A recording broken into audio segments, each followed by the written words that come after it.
বলছে মাকে কেটে দেবে। মাকে কেটে দেবো আমরা। আমি একটা গল্প বলবো। একটা জায়গা আছে ঝাড়খণ্ডের ওদিকে, ওখানে একটা ওরা 8 ভাই আর একটা বোন থাকতো। এবার কি হয়েছে, একদিন ভাইটা, আমার ভাইগুলো সব কাজে যায়, এবার বোনটা বাড়ি একা একা মানে রান্না করবে বলে শাক টাক এসব মানে বাচ্ছিল, ঠিক আছে। এবার শাক কাটতে কাটতে হাতটা কেটে যায়।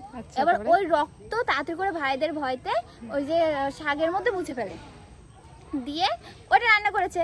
এবার ভাইরা বলছে যে এত মানে খাওয়ার সময় বলছে যে আজকে এত তরকারিটা ভালো হয়েছে কেন, তো বলছে যে তাও বলতে চাইছে না, বলছে জানি না এমনি। তা বলছে যে না কোনো রহস্যটা আছে, যে ও লোকাতে যাচ্ছিল কিন্তু লোকাতে পারেনি।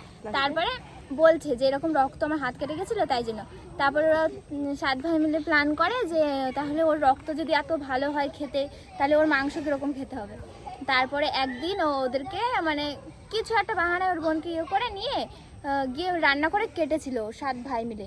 আর ওই যে ছোট ভাইটা ছিল ওকে বলেছিল, কুয়া ছিল পাশে মানে একটু দূরে, বলেছিল কুয়া থেকে জল আনতে। আমরা ও জল আনতে গেছে আর এসে দেখে যে ওরকম কাটা টাটা হয়ে গেছে, রান্না টান্না হচ্ছে।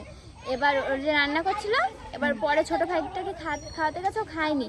পরে ওই জায়গাটা গাছ ছিল এরকম, ওই গাছের গলায় দড়ি দিয়ে মারা গেছে। রক্ত টেস্ট ছিল, মাংসটাও টেস্ট ছিল, মাংস খেতেই হবে। তো গাইজ বুনু আজকে শাড়ি পরেছে, বুনুকে কেমন লাগছে সবাই একটু কমেন্ট করে জানিয়ে দিও। অনেক সুন্দর লাগছে। আজকে কেমন গরম বুনু? আজকে তো আমার সঙ্গে এসি আছে, তো আমার কোনো ব্যাপার না। বুনু শাড়ি পরেছে আর প্রচুর গরম, ওর অবস্থা আজকে খারাপ গাইজ।